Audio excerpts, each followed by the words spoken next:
Today's session,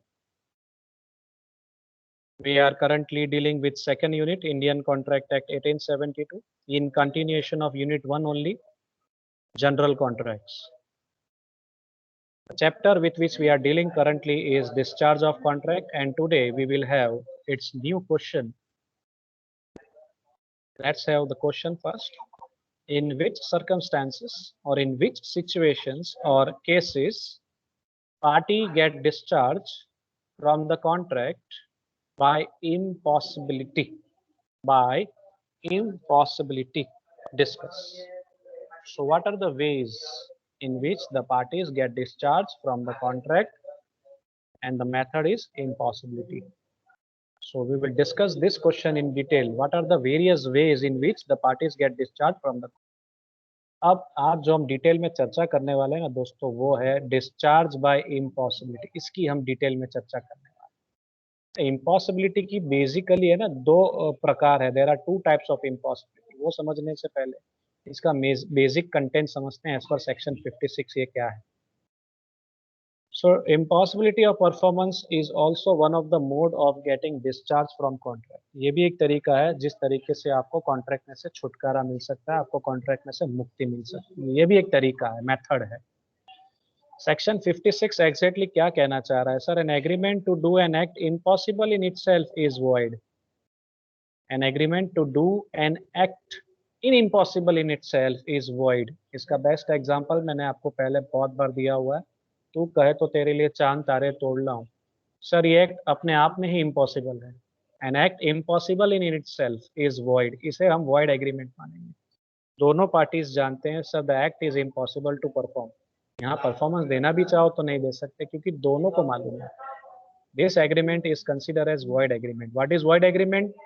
N agreement not enforceable by law. An agreement not enforceable by law is void agreement. यानी जिसका कोई अस्तित्व ही नहीं है कानून की नजरों में, जिसको हम लीगली चैलेंज ही नहीं कर सकते, ऐसे एग्रीमेंट मानी जाएगी। तो ऐसी एग्रीमेंट करनी क्यों चाहिए? So due to some reasons which are beyond the control of the parties, sometimes performance of a contract becomes impossible. कुछ इवेंट चांसेस ऐसे होते हैं हमारे हद में नहीं है, हमारे कंट्रोल में नहीं है, हम उसमें कुछ नहीं कर सकते हैं। ऐसी सिचुएशन में जैसे बाढ़ आ गई और पूरे की पूरी फसल बर्बाद हो गई, तो ये अनकंट्रोलेबल इवेंट है। अब मान लीजिए ये क्रॉप्स की डिलीवरी आपने देनी थी, आपने परफॉर्मेंस देना था। You want to provide the delivery of crops to another person, लेकिन क्रॉप्स ही नहीं रहा, पाक ही नहीं रहा, तो आप दोगे क्या? तो यहाँ परफॉर्म भी करना चाह रहे हैं तो परफॉर्मेंस आपके लिए एक तरीके से इम्पॉसिबल बन गया है। So under such situations, such circumstances, the contract is discharged if it performance becomes impossible. जिस वक्त कॉन्ट्रैक्ट किया तब पॉसिबल था, लेकिन बाद में इम्पॉसिबल हो गया है, तो ये इम्पॉसिबल बन जाएगा। तो क्या हो जाएगा सर? इस कॉन्ट्रैक्ट को हम वॉइड मानेंगे and the parties get discharge from the contract. अब इम्पॉसिबिलिटी के दो स्वरूप होते हैं। एक प्री एग्जिस्टिंग इम्पॉसिबिलिटी होती है और दूसरा होता है सब्सिक्वेंट इम्पॉसिबिलिटी। जिनको एक एक लाइन में अगर मैं समझाना चाहूँ, what is pre existing impossibility? That the impossibility of performance may appear on the face of the contract. Contract करते वक्त ही पता चल जाता है द परफॉर्मेंस इज इम्पॉसिबल। इसका एग्जांपल मैंने अभी आपको दिया थोड़ी देर पहले। और दूसरा है the impossibility may arise after the contract is made, that is called subsequent impossibility. That is called subsequent impossibility. यानी बाद कॉन्ट्रैक्ट करते वक्त पॉसिबल था परफॉर्मेंस, लेकिन बाद में कोई घटना घटी और उसकी वजह से कॉन्ट्रैक्ट के अंदर परफॉर्म करना भी चाह रहे हो आप तो नहीं कर पा रहे। You are not able to provide your performance under the contract, that is called subsequent impossibility. अब पहले प्री एग्जिस्टिंग इम्पॉसिबिलिटी को शॉर्ट में समझते हैं। ऐसे एक बार हम चर्चा आगे कर चुके हैं, फिर भी शॉर्ट में थोड़ा समझने की कोशिश कर रहे हैं, क्योंकि जो डिटेल में आज हमें समझना है वो इसके बाद वाला टॉपिक है, सब्सिक्वेंट इम्पॉसिबिलिटी। वो मेन टॉपिक है इस क्वेश्चन का। It impossibility at the time of formation of a contract, whether the fact of impossibility is known or unknown to the parties, the agreement is void ab initio. जिस वक्त आपने contract किया उसी वक्त आपको पता चल जाता है, आपको हकीकत पता है या नहीं पता है कोई बात नहीं, लेकिन दोनों पक्षकारों को एक तरीके से पता चल जाता है कि सर यहाँ परफॉर्मेंस इम्पॉसिबल है।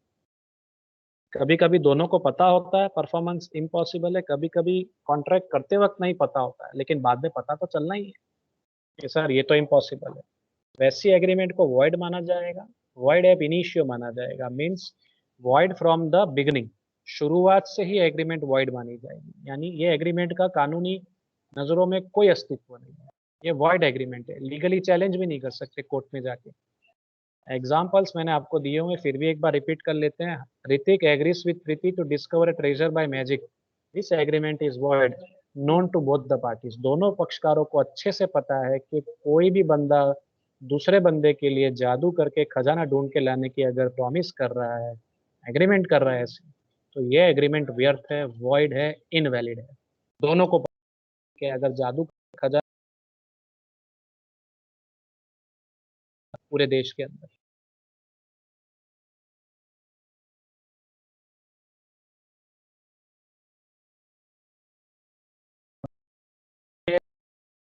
दोनों अपरिचित होते हैं कॉन्ट्रैक्ट करते वक्त, ऐसा हो सकता है। जैसा एग्जांपल है, Anurag agrees to sell his horse, Anurag agrees to sell his horse named Veera to mister Basu for ₹40,000। अब यहाँ पे एक बंदा दूसरे बंदे को हॉर्स बेचने की बात कर रहा है, अनुराग प्रॉमिसर है, बासु प्रॉमिसी है।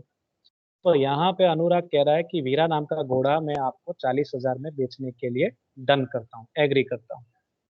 Unknown to both the parties the horse dies at the time of formation of the agreement, और जिस वक्त ये एग्रीमेंट की जा रही है दोनों पार्टीज को पता ही नहीं है कि जो हॉर्स है उसकी डेथ हो चुकी है। होता है, ऐसा भी हो सकता है कि जो सब्जेक्ट मैटर है आपका, वो सब्जेक्ट मैटर ही नहीं रहा है, वो तो डिस्ट्रॉय हो चुका है, there is a destruction of subject matter. अब आपको पता नहीं है, दोनों पार्टीज को पता नहीं है, तो एक तरीके से ये मिस्टेक ऑफ फैक्ट हो गया, हकीकत परतवे नहीं भूल, मिस्टेक ऑफ फैक्ट हो गया सर। और यहाँ दोनों पार्टीज की मिस्टेक है, जिसे बायलेटरल मिस्टेक कहते हैं, म्यूचुअल मिस्टेक कह सकते हैं।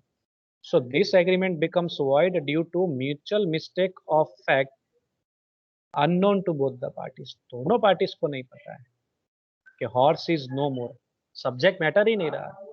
तो डिलीवरी क्या देगा, अनुराग बासु को देगा क्या, वीरा तो रहा नहीं है।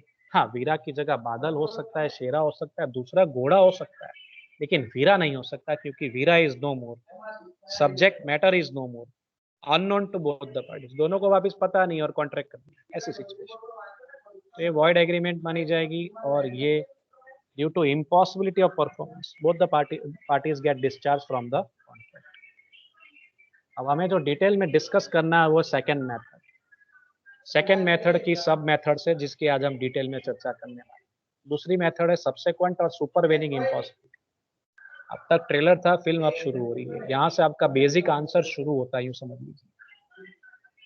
मैं कहाँ से शुरू किया सर, मैं मेथड से शुरू किया, और उसके बाद पहला मेथड लिया इम्पॉसिबिलिटी के अंदर प्री एग्जिस्टिंग, और अब मैं दूसरे मेथड पे आ रहा हूँ जिसकी डिटेल डिस्कशन क्वेश्चन वाइज अब हम कर रहे हैं। सबसेक्वेंट और सुपरवेनिंग इम्पॉसिबिलिटी, टेक्निकली इसको कहते हैं डॉक्ट्रिन ऑफ फ्रस्ट्रेशन। आप परफॉर्म करना चाह रहे हैं लेकिन आप परफॉर्मेंस दे नहीं पा रहे हैं, फ्रस्ट्रेशन आ जाता है, असफलता आ जाती है। असफलता आती है तो सर बार बार एग्जाम दे रहा हूँ, बार बार केटी आ रही है, फ्रस्ट्रेशन हो जाता है सर। असाइनमेंट सबमिट करने जा रहा हूँ, असाइनमेंट मैंने लिख लिया, सबमिट करने जाता हूँ, सबमिट नहीं हो रहा है सर, फ्रस्ट्रेशन आ रहा है सर। गाड़ी चलाना चाह रहा हूँ लेकिन गाड़ी चला नहीं पा रहा हूँ, बैलेंस नहीं हो रही अच्छे से सर, फ्रस्ट्रेशन आ रहा है सर। डांस करना चाह रहा हूँ लेकिन जो 100% मेरी स्ट्रेंथ है, उस स्ट्रेंथ के हिसाब से जो मैं परफॉर्म करना चाह रहा हूँ वैसा परफॉर्मेंस में दे नहीं पा रहा हूँ सर, फ्रस्ट्रेशन आ जाता है। तो फ्रस्ट्रेशन समझ में आना चाहिए, व्हाट इज फ्रस्ट्रेशन, फ्रस्ट्रेशन कैसे आता है। So impossibility may arise subsequent to the creation of the contract is called supervening impossibility, technically known as doctrine of frustration। Means कहना क्या चाह रहे हैं, जिस वक्त आपने कॉन्ट्रैक्ट किया उस वक्त अगर आपको परफॉर्म करने के लिए बोला गया होता तो आप परफॉर्मेंस देने के लिए रेडी भी थे, and you are capable of performance, and it was a valid contract. अब अगर उसी वक्त आपसे परफॉर्मेंस मांग लिया होता तो शायद आप परफॉर्म कर पाते। Performance was possible and the contract was valid, but later on due to the happening of some event the performance becomes impossible और अनलॉफुल। मान लीजिए 1 सितंबर को कॉन्ट्रैक्ट किया कि 10 सितंबर को आपको डांस कंपटीशन में पार्टिसिपेट करना है, डांस करना है। 1 सितंबर को कॉन्ट्रैक्ट किया गया है, उसकी ड्यू डेट कब है? 10th सितंबर को, लेकिन before the due date means before the date of performance event happens, कोई हादसा हो जाता है। मान लीजिए मिस्टर एक्स नाम का बंदा परफॉर्म करने वाला था, लेकिन उससे कोई हादसा हो जाए, मान लीजिए एक्सीडेंट हो जाए बंदे का, फ्रैक्चर हो जाए, तब डांस कैसे करेगा? ही wants to perform but he is not able to perform under the contract. The performance becomes impossible due to happening of some event. कोई घटना घटी, सर मेरी तो हटी, ये घटना घटी इसलिए। तो अब वो परफॉर्म भी करना चाहे तो उसके लिए परफॉर्मेंस देना इम्पॉसिबल हो जाता है, और ये जेन्युइन रीजन है। फ्रैक्चर हुआ है तो आपको दिखेगा प्लास्टर लगा हुआ है, डॉक्टर का सर्टिफिकेट होगा, हमारे पास सबूत है, उसके एविडेंस है सर। मैं मजाक नहीं कर रहा हूँ सर, मेरे पास एविडेंस है, प्रूफ है कि मैं जो रीजन दे रहा हूँ वो जेन्युइन रीजन है सर, मेरा रीजन वैलिड है। So the parties get discharge with the genuine reasons, the contract becomes void. इस टाइप के कॉन्ट्रैक्ट को हम क्या मानेंगे? जहां परफॉर्मेंस देना चाहते थे लेकिन due to happening of some event you are not able to perform, such contract are considered as void contract, and the parties are discharged from their obligation on the ground of frustration. That is the base of doctrine of frustration. अब ये जो हमारी second method है, इसकी सब methods है जिसकी आपको डिटेल में चर्चा करनी है इस क्वेश्चन के अंदर। अगर आपको पूछा जाए how the parties get discharge, under what circumstances they get discharge from the contract as per impossibility, तो आपने इन चीजों की चर्चा करनी जो मैं अब आपसे करने वाला हूं डिटेल में, वन बाय वन। जो भी चर्चा अब मैं आपसे करने वाला हूं, जो 5 पॉइंट्स आएंगे वन बाय वन, वो सारे के सारे जेन्युइन रीजंस है, कोई एक्सक्यूजेस नहीं है। आप 100% सच बोल रहे हैं और सच बोलने की वजह से you get discharge from the contract with the genuine reasons. आप बहाने नहीं बना रहे, एक्सक्यूजेस नहीं बना रहे। एक्सक्यूजेस होंगे तो you won't get discharge from contract by impossibility, लेकिन आप जो कुछ कह रहे हैं सच कह रहे हैं और जेन्युइन रीजंस है। So the discharge by supervening impossibility में लिखा गया फ्रस्ट्रेशन इज एप्लीकेबल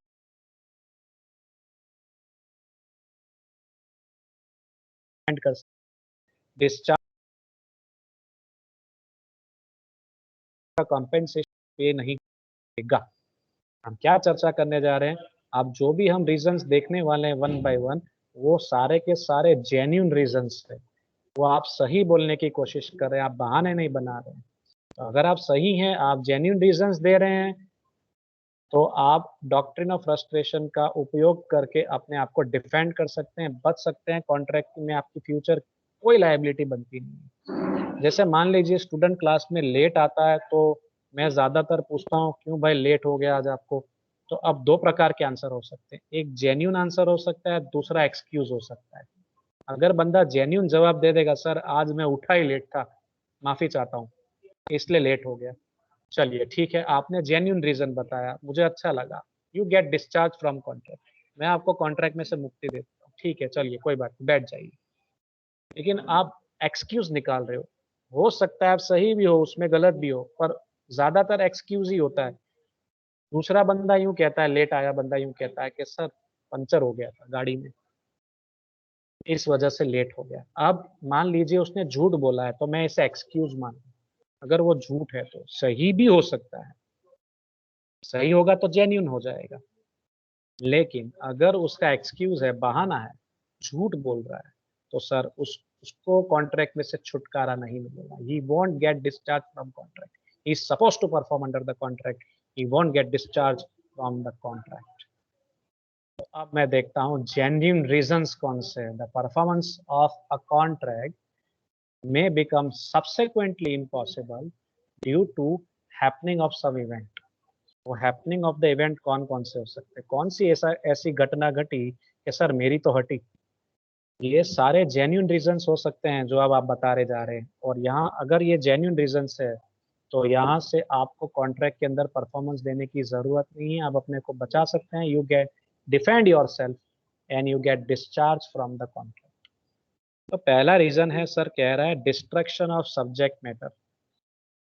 जो विषय वस्तु है करार का, वो विषय वस्तु ही न रहे तो मान लीजिए जो हमने पहले आगे एग्जाम्पल देखा वीरा हॉर्स का, वो ही नहीं रहा, वीरा इज नो मोर, हॉर्स जो था वो तो उसकी तो डेथ हो गई सर, तो परफॉर्मेंस देंगे कैसे? डिस्ट्रक्शन ऑफ सब्जेक्ट मैटर हो गया, जो विषय वस्तु था हमारा हॉर्स वो ही नहीं रहा, तो हम देंगे क्या? डिलीवरी किस चीज की देंगे सर? हमारे पास ही वो चीज रही नहीं है तो हम सामने वाले को देंगे क्या? तो ऐसा होता है सर।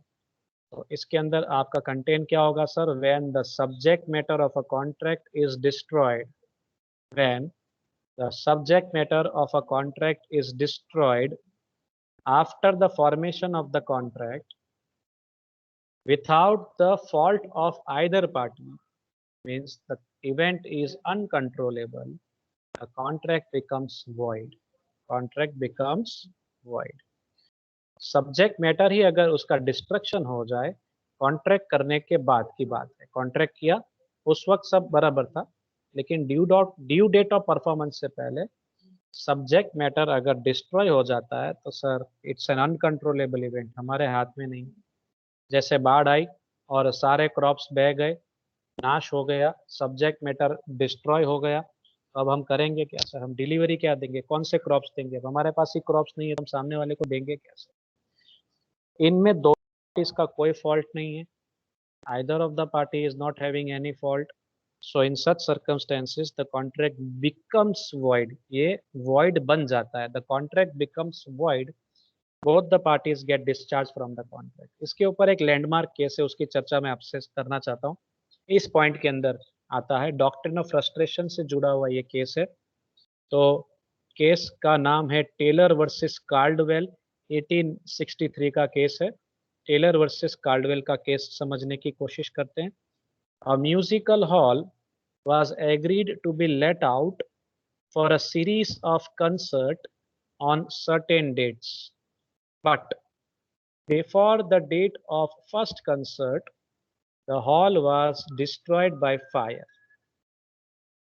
एक म्यूजिकल हॉल था जिसको भाड़े पे देने की बात की गई थी और वहाँ पे सीरीज ऑफ फंक्शंस यानी कि लाइव कंसर्ट होने वाले थे वन बाय वन। मान लीजिए कि 5 कंसर्ट होने वाले थे, 5 फंक्शंस होने वाले थे one by one on a particular dates. ये पहला फंक्शन 1 को हो, दूसरा 5वीं तारीख को हो, तीसरा 10वीं तारीख को, ऐसे सीरीज थी। But before the date of first concert the hall was destroyed by fire. पहला फंक्शन हो उससे पहले ही हॉल में आग लग गया और the hall is no more. Destruction of subject matter हो गया, जो हॉल था हमारा सब्जेक्ट मैटर वो हॉल ही नहीं रहा, तो अब भाड़े पे देंगे क्या? हॉल ही नहीं रहा, सब्जेक्ट मैटर का डिस्ट्रक्शन हो गया है, अनकंट्रोलेबल इवेंट है। तो इस अनकंट्रोलेबल इवेंट की वजह से where the subject matter is no more there is a destruction of subject matter. क्या जजमेंट आया सर? जजमेंट दिया गया the contract was the contract has become void due to impossibility of performance. आप perform भी करना चाहो तो performance is impossible sir. यहाँ पे आप तो हॉल भाड़े पे देना चाहते हो, अभी भी देना चाहते हो, लेकिन हॉल ही नहीं रहा तो आप भाड़े पे दोगे क्या sir? Performance becomes impossible. Second point पे चलते हैं। सेकेंड जेन्यून रीजंस पे चलते हैं। Physical impossibility, physical impossibility. तो फिजिकल इम्पॉसिबिलिटी में क्या आएगा sir? When the performance of a contract depends upon the personal skill or ability. I repeat, when the performance of a contract depends upon the personal skill or ability of a party, the contract comes to an end. The contract gets terminated with the death or incapacity of that person। क्या कहना चाह रहा है physical impossibility? Physical impossibility यूं कह रहा है कि जो प्रोमिसर नाम का बंदा है, he is supposed to perform under the contract। Promiser is the main person, is a responsible person to perform under the contract। He is supposed to show his personal skill or ability। जहाँ personal skill और ability के basis पे performance देना हो और बंदा performance देने से पहले ही जो ड्यू डेट है उससे पहले ही मान लीजिए एक्स जो नाम बंदा है एंड ही इज नो मोर, हो जाए या फिजिकली इनकेपेबल हो जाए तो क्या होगा sir? He gets discharge from contract. वो परफॉर्मेंस देना भी चाहे तो सर इम्पॉसिबल है, क्योंकि पर्सनल स्किल की डिमांड है। जहां पर्सनल स्किल की डिमांड होगी, प्रोमिसर को ही परफॉर्मेंस देना होगा। पर्सनल स्किल में क्या हो सकता है? मान लीजिए बहुत अच्छे से गाना गा रहे हैं तो आपको लाइव कंसर्ट में बुला लिया हो तो आप ही गाना गाएंगे, उसकी आपकी जगह और कोई नहीं चलेगा। सोनू को बुलाया तो सोनू नहीं सिंगिंग करनी होगी, कोई और मोनू आएगा तो चलेगा नहीं। तो जिसको परफॉर्मेंस देना है उसके अंदर कोई पर्सनल स्किल और एबिलिटी है, और उसे अगर कुछ हो जाता है परफॉर्मेंस डेट को या उस physical impossible from the contract.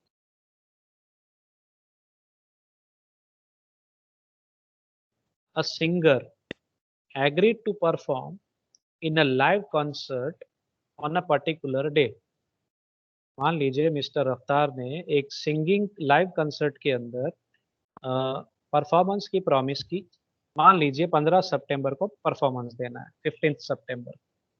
लेकिन on the day of performance Raftaar fell seriously ill and could not perform. 15 सितंबर को जो परफॉर्मेंस देना है उसी दिन मान लीजिए रफ्तार बीमार हो गए, बहुत ही भयानक बीमार हो गए, ज्यादा बीमार हो गए, सीरियसली फेल इल, और उस वजह से वो परफॉर्मेंस देना तो चाहते थे बट दे नहीं पाए। He could not perform under the live concert, thus the contract is discharged on the ground of impossibility। ये आपका जेन्युइन रीजन है, आप बहाने नहीं बना रहे।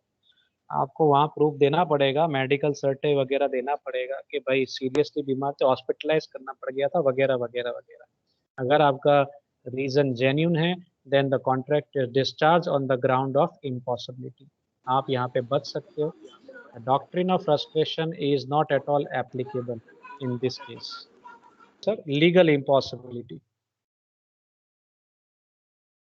लीगल इम्पॉसिबिलिटी में क्या होगा sir? A contract is discharge by impossibility of performance by the subsequent change in the law. A contract is discharged by impossibility of performance by the subsequent change in the law। यानी कानून में बदलाव आ गया हो, उस वजह से आप परफॉर्मेंस देना चाह रहे थे लेकिन नहीं दे पा रहे। जिस वक्त आपने कॉन्ट्रैक्ट किया, कॉन्ट्रैक्ट का परफॉर्मेंस और कॉन्ट्रैक्ट दोनों लीगल था, लॉफुल था, लेकिन due to some reasons of subsequent change in law, यानी बाद में अगर लॉ बदल दिया, लॉ में कुछ चेंजेस आ गए, कुछ नए प्रोविजंस डाल दिए गए हो लॉ के अंदर, कुछ नए रूल्स ऐड कर दिए हो, तो जो आप परफॉर्मेंस देना चाह रहे थे वो अब ऑल अनलॉफुल हो गया, इलीगल हो गया। यानी आपका परफॉर्मेंस पहले कॉन्ट्रैक्ट करते वक्त लीगल था लेकिन बाद में इलीगल हो गया due to change in law. तो इस वजह से क्या हो सकता है? The performance becomes impossible, the contract is discharged। The impossibility created by law is a valid excuse। Impossibility created by law is a valid excuse for non performance। आप इसको valid excuse मान सकते हैं कि मैं जो पहले परफॉर्मेंस देने वाला था, जब कॉन्ट्रैक्ट किया उसके हिसाब से अगर मैं परफॉर्मेंस पहले ही दे देता तो वो वैलिड था, लेकिन आज की डेट में अगर मैं परफॉर्मेंस देने जाऊंगा तो मेरे लिए ये अनलॉफुल हो जाएगा, इलीगल हो जाएगा। एग्जाम्पल देता हूं मैं आपको इसका भी। R K agreed to sell his land to S K. R K agree करता है कि वो अपने जमीन का टुकड़ा एसके को बेचना चाहता है। Later on the land was acquired by the government. अब क्या हो गया? सरकारी हुक्म आ गया और उस जमीन पे सरकार ने कब्जा कर लिया, सरकार ने वो जमीन अपने पास ले ली, एक्विजिशन कर ली जमीन की। The land was acquired by the government, और सरकारी हुक्म है, मना भी नहीं कर सकता, आरके को देनी ही पड़ेगी। तो उस सिचुएशन में now R K can not perform his promise. R K जो प्रॉमिस, उसने जो प्रॉमिस किया था एसके को कि एसके को ही जमीन बेचेगा, वो अब ये फुलफिल नहीं कर पाएगा। वो बेच सकता था, डेट ऑफ परफॉर्मेंस से पहले सरकारी हुक्म आ गया और जमीन सरकार को दे देनी पड़ी। तो आरके के पास अब कोई ऑप्शन नहीं बचता, R K can not perform his promise, क्योंकि अब उसके पास जमीन रही नहीं, जमीन तो सरकार ने ले ली। तो आरके अब एसके को देगा क्या? So now RK cannot perform his promise The contract was held to become void on the ground of impossibility. वैसे ही मान लीजिए एक पर्टिकुलर स्टेट के अंदर अगर लिक्योर का बिजनेस किया जाए यानी कि दारू का धंधा किया जाए पर्टिकुलर स्टेट के अंदर तो वैलिड था, कॉन्ट्रैक्ट करते वक्त वैलिड है, लेकिन जिस वक्त आप at the time of performance date on the due date समझ लीजिए आप परफॉर्म करना चाह रहे थे, लेकिन एक अमेंडमेंट ऑफ लॉ हो जाता है, चेंज इन लॉ हो जाता है और कहा जाता है कि आज से लिक्योर बिजनेस नहीं करना है, उस पर बैन रख दिया जाए, उस पर रिस्ट्रिक्शन। तो अब अगर आप फिर भी उसके बाद भी अगर लिक्योर बिजनेस करते हैं तो सर वो इलीगल माना जाएगा। और आप ये रीजन बता सकते हैं, due to change in law I can not perform under the contract, करूंगा तो मेरी आ बनेगी, तो ऐसा नहीं होना चाहिए। चौथे पॉइंट पे चलते हैं, failure of pre condition. Failure of pre condition यानी जो पूर्व शर्त रखी है उस पूर्व शर्त में आप उसका परफॉर्मेंस नहीं दे पा रहे, वो कंडीशन आप पूरी नहीं कर पा रहे और उसके हिसाब से आप परफॉर्मेंस नहीं दे पा रहे। When certain things necessary for performance, when certain things necessary for performance stop to exist, the contract becomes void due to the cause of impossibility, due to the reason of impossibility. Contract करते वक्त जो चीज जिस अस्तित्व में थी अब वो अस्तित्व में रही नहीं है, जिस वक्त आप परफॉर्मेंस देना चाह रहे थे तब उसमें चेंजेस आ गए हैं। अगर ऐसा होता है the parties get discharge from contract. Example देता हूं मैं आप, Radhe and Nirjala, Radhe and Nirjala contract to marry each other, contract to marry each other, but before the time fixed for the marriage Radhe goes mad, the contract becomes void। Radhe और निर्जला दोनों मिलके एक दूसरे को वचन देते हैं, प्रॉमिस करते हैं that they will marry each other, लेकिन ड्यू डेट ऑफ परफॉर्मेंस से पहले एक घटना घटी, हैपनिंग ऑफ इवेंट हो गया, दोनों जिस स्थिति में थे पहले उस स्थिति में नहीं है, अब दो में से एक की स्थिति खराब हो गई है, मेंटली अनसाउंड हो गया मिस्टर। तो अगर आपको पता चल जाए कि बंदा मेंटली अनसाउंड हो गया है तो कौन फिर शादी करेगा? तो वहां पे तो आप सामने से दूर भागोगे, भाई रहने दो, शादी नहीं करनी। निर्जला खुद दूर भागेगी, कहेगी कोई जरूरत नहीं है, इस कॉन्ट्रैक्ट को हम वॉइड मान लेते हैं। The contract becomes void and both the parties get discharge from the contract. आखिरी पॉइंट पे चलते हैं, breakout of war, declaration of war. इसको भी हमने आगे बहुत बार चर्चा में लिया हुआ है, ये चीज आप जानते हैं, वैसे फिर भी एक बार रिपीट कर लेते हैं। If a war is declared after the formation of the contract, contract करने के बाद अगर वॉर डिक्लेयर हो जाए तो क्या होगा इस सिचुएशन में? All pending contracts, all pending contracts are either suspended और डिक्लेयर्ड एज वॉइड। जो भी पेंडिंग कॉन्ट्रैक्ट्स होंगे, वॉर डिक्लेयर हो जाए तो क्या उन कॉन्ट्रैक्ट्स का क्या हाल होगा, उसको हम क्या ट्रीट करें? उस कॉन्ट्रैक्ट को हमें सस्पेंड कर देना पड़ेगा, स्थगित कर देना पड़ेगा, या हम उसको मान लेंगे कि ये वॉइड कॉन्ट्रैक्ट्स है। अगर वॉर लॉन्ग ड्यूरेशन का होगा तो हम उसको वॉइड कॉन्ट्रैक्ट ही मान, लेकिन ये तब तय नहीं हो सकता जब वॉर डिक्लेयर हो जाए। लंबा ड्यूरेशन हो जाएगा, 6 महीना हो गया, 1 साल हो गया, तो ऑटोमेटिकली वो कॉन्ट्रैक्ट वॉइड माना जाएगा and the parties get discharge from the contract. और ये जेन्यून रीजन है, आप कोई बहाना नहीं बना रहे हो, दिख रहा है कि भाई दो देशों के बीच में वॉर डिक्लेयर हो गया, परफॉर्मेंस देना भी चाहूँ तो मेरे लिए अब इम्पॉसिबल है to perform under the contract. ये वो सिचुएशन है और हमारी जो सिचुएशन हो ये जेन्यून सिचुएशन है। लेकिन शॉर्ट ड्यूरेशन का अगर वॉर हो, if the war is of a short duration, such contracts may be revived and may be enforced at the end of the war। Short duration का अगर war है, मान लीजिए 1 महीना चला, 2 महीना चला, ज्यादा से ज्यादा 3 महीना चला, शॉर्ट ड्यूरेशन का है, तो हम उस कॉन्ट्रैक्ट में परफॉर्मेंस दे सकते हैं। कब दे पाएंगे? जब वॉर का अंत हो, व्हेन द वॉर एंड्स, उसके बाद हम परफॉर्मेंस देना चाहे तो दे सकते हैं। We can revive the contract. Performance देने से पहले एक बार जरूर सेंट्रल गवर्नमेंट से परमिशन ले लेनी चाहिए।